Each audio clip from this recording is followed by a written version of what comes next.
Alright, so as for the Digimon world, it was really cool where as soon as you go into the first one, there were level 1s and 2s, which was pretty good for rookies, and you know you're feeling yourself. You're like, hey, I'm leveling up, it's pretty cool.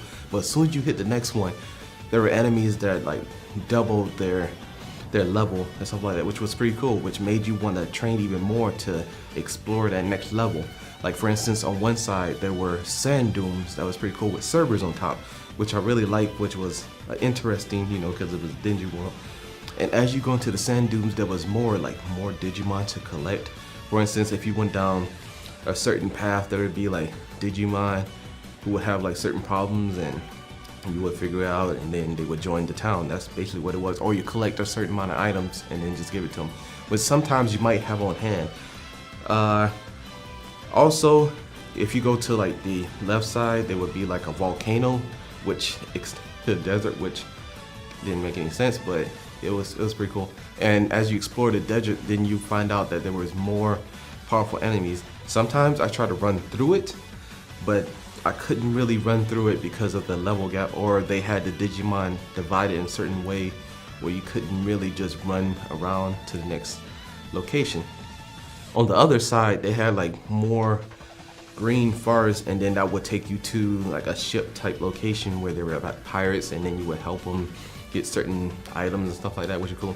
But they had an interesting way of telling you that you were not ready for this quest or whatever like that. Instead of saying, oh, your level's too low, or you must be this level or whatever Digimon, the Digimon would simply say something like, oh, you look too weak to do this quest, or no, I don't even want to talk to you until you complete another further quest down the line, which I found myself doing a tedious task of trying to find out which ones, because they also had like a gate of Digimon where you had to fight through in order to get to a Digimon, just to test your strength, see if you was even good enough to fight it.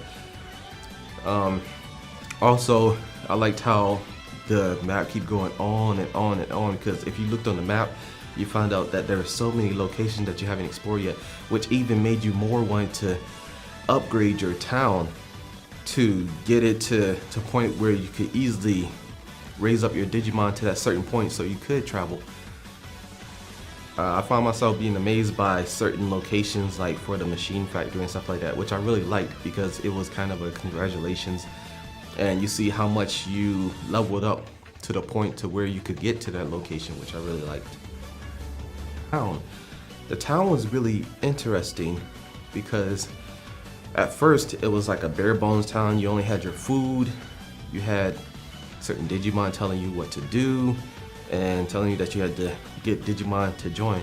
But as you get more Digimon to join, the town just suddenly shifts to like a really big town with all these locations like labs, a whole field for the food where you can keep increasing it, and all these items you had to gather to do it. So it was more of another little game of gathering materials and kind of crafting, if you think about it, a crafting gathering type section to the only way we could build up your town to different locations. Like for instance, when I was finding myself leveling up my Digimon in a training room a lot to the point where all the items I was getting was really low, like standard HP and MP items, I found myself having to upgrade the item shop so that I could continue further into the game, because the first items are only 500, which isn't a lot at all.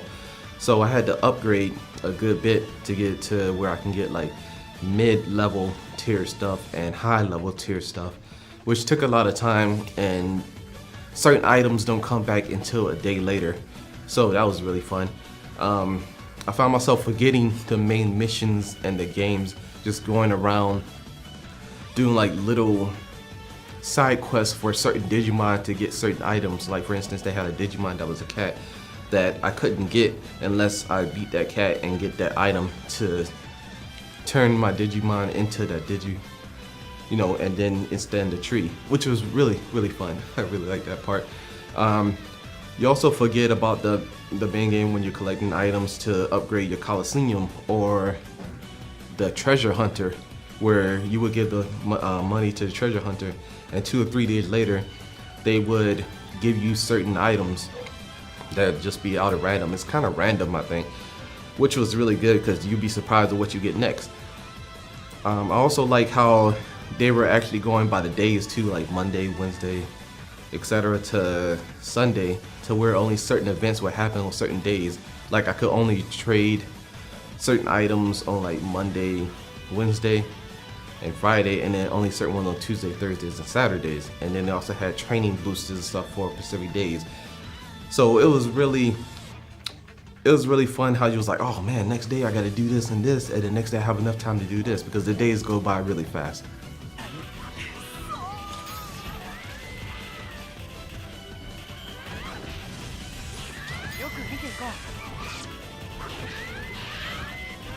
As for the skill tree was really interesting, where you had to spend your points, TP points, that the trainer would get based on how your Digimon would battle outside and also train. The training part, it was a little tedious to level it up. So it forces you to go outside to battle in order to get your TP up. There was also other ways to increase it, which was really, really interesting. The skill tree, you had certain things like helping you increase certain stats when you're digivolving, or when you're turning back into the egg to turn back into a training thing, which was easy because as soon as you like train one time, your Digimon would digivolve instantly into a rookie or so, kind of bypassing a meta stage, which is pretty cool once you get up there a good bit. I also liked how you had room to increase your storage, but you don't need it too early in the game, so don't waste your TP points into it. I found myself doing that. You have a storage where you could easily put all the items in there and then come back and forth. Early in the game, you want to kind of stay close to the time if you can, because they have these autopilots, which is kind of expensive at the get-go, and you only get a few at the main house in the town.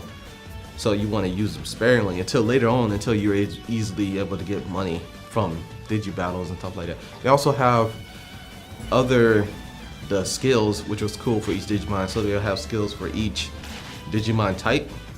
The only way, I haven't really required that much for some reason. I think the only way you can require is certain battles. They have a stat that you can get in skill and training skill, where it'll be more likely that you can learn an ability in it, but you have to have that certain type of Digimon. With certain type of Digimons I wasn't able to get at all, I guess because the stats are kind of a little bit too high, even for like champion level.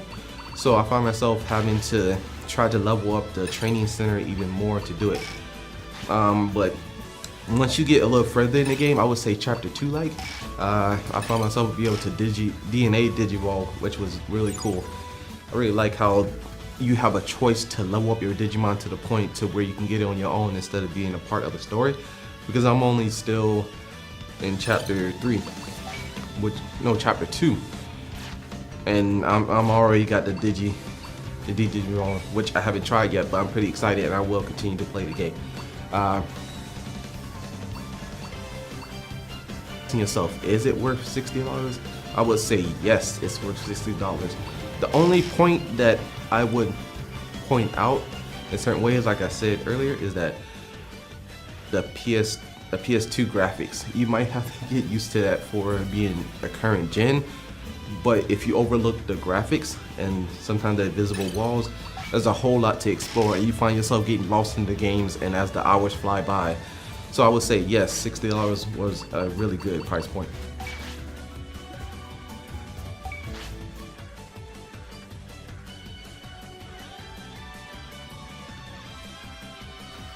So I also really like how there was no DLC, paid DLC bullshit. Like they had it all compact into one game, which was really fun.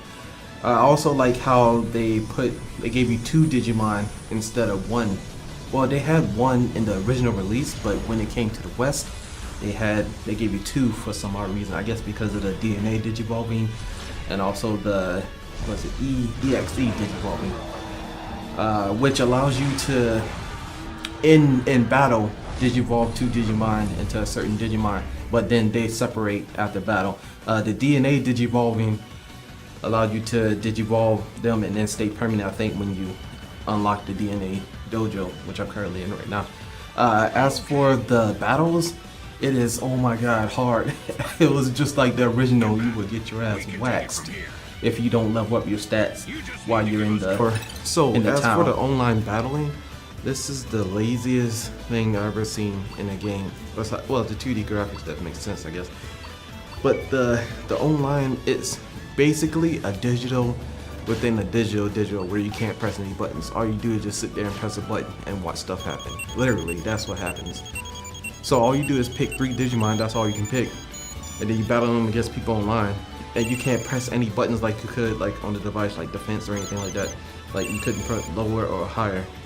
And then you just keep attacking. So it's like whoever has the highest stats, even if it's a little, you automatically win. That's it. Whoever has the highest stats wins. There's no strategy or anything to it. It's not like the first one where you could battle in the same little arena that they had in the actual game, which I felt like was really lazy, and they could have implemented a lot more into that.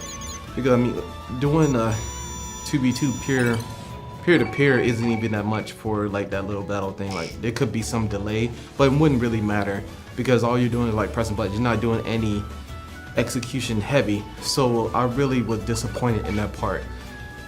Really disappointed.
So that was my review for Digimon. Hopefully you like it.